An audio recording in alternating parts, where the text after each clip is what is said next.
తిరుమల శ్రీవారి అన్నప్రసాద ప్రాంగణంలో టీటీడీ ఈవో శ్యామలరావు తనిఖీలు చేపట్టారు. అన్నప్రసాదంలో మార్పులు తీసుకొచ్చామని తెలిపారు. నిపుణుల సూచనల మేరకు మరిన్ని మార్పులు చేస్తామన్నారు. పని ఒత్తిడి పెరిగిందని, అందుకు తగినట్లుగా నియామకాలు చేపడతామని చెప్పారు. త్వరలోనే సిబ్బంది పెంపునకు చర్యలు తీసుకుంటామన్నారు శ్యామలరావు. అన్నప్రసాదం నాణ్యత, పారిశుద్ధ్యం పెంపునకు కన్సల్టెంట్ ని నియమిస్తామని టీటీడీ ఈవో శ్యామలరావు తెలిపారు.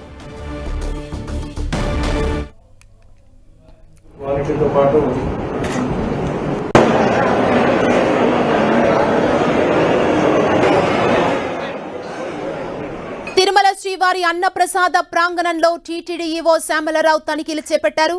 అన్నప్రసాదంలో మార్పులు తీసుకొచ్చామని తెలిపారు. ఇక ఈ తనిఖీలకు సంబంధించి మరింత సమాచారం మా ప్రతినిధి శ్రీనివాస్ అందిస్తారు. శ్రీనివాస్,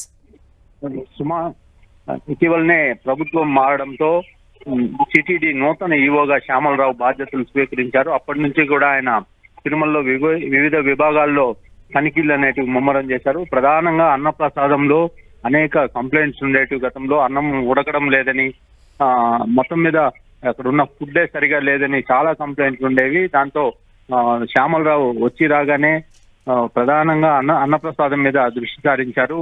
పలు దఫాలుగా ఆయన అన్నప్రసాదానికి కేంద్రానికి వెళ్లి అక్కడ ఉన్న పరిస్థితులు అధ్యయనం చేయడం జరిగింది.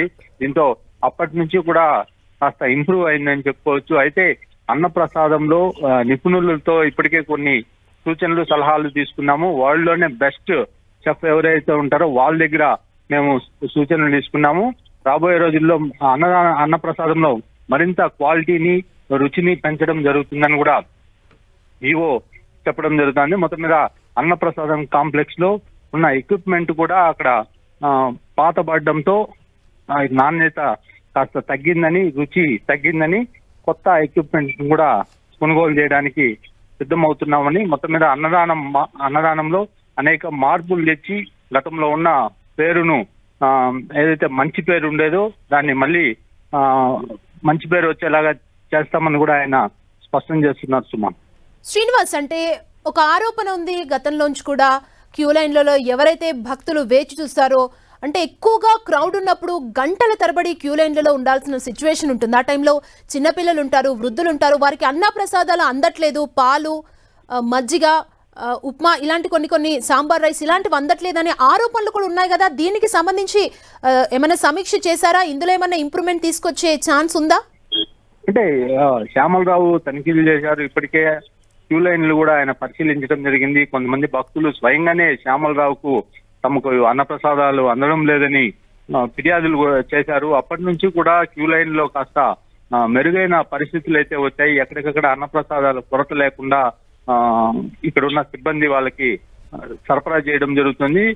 రోజు మొత్తం మీద దాదాపుగా 2 లక్షల మంది భక్తులు అన్నప్రసాదాన్ని వినియోగించుకుంటున్నారని ఈవో స్వయంగా చెప్పారు. అంటే వివిధ ప్రాంతాల్లో తిరుమలలో ఒక అన్నప్రసాదమే కాదు, ఇటు చాలా ప్రాంతాల్లో అన్నప్రసాదానికి సంబంధించిన ఆహారాన్ని పెడుతుంటారు. మొత్తంగా రోజులో ఒక్కొక్క భక్తుడు ఒక 2-3 సార్లు కూడా అన్నప్రసాదాన్ని స్వీకరించే పరిస్థితులు ఉంటాయి. అవన్నీ కూడా క్యాల్కులేషన్ చేసుకుంటే దాదాపుగా 2 లక్షల మంది తిరుపతిలో పద్మావతి టెంపుల్, శ్రీనివాసము ఈ ప్రాంతాల్లో అంతా కూడా దాదాపు 2 లక్షల మంది అన్నప్రసాదాన్ని వినియోగించుకుంటున్నారని చెప్తున్నారు. ఎటువంటి ఇబ్బందులు లేకుండా భక్తులకు రాబోయే రోజుల్లో మరింత క్వాలిటీ ఉంటుంది, రుచి కూడా తగ్గకుండా తాము చర్యలు తీసుకుంటున్నామని చెప్తున్నారు. Thank you Srinivas.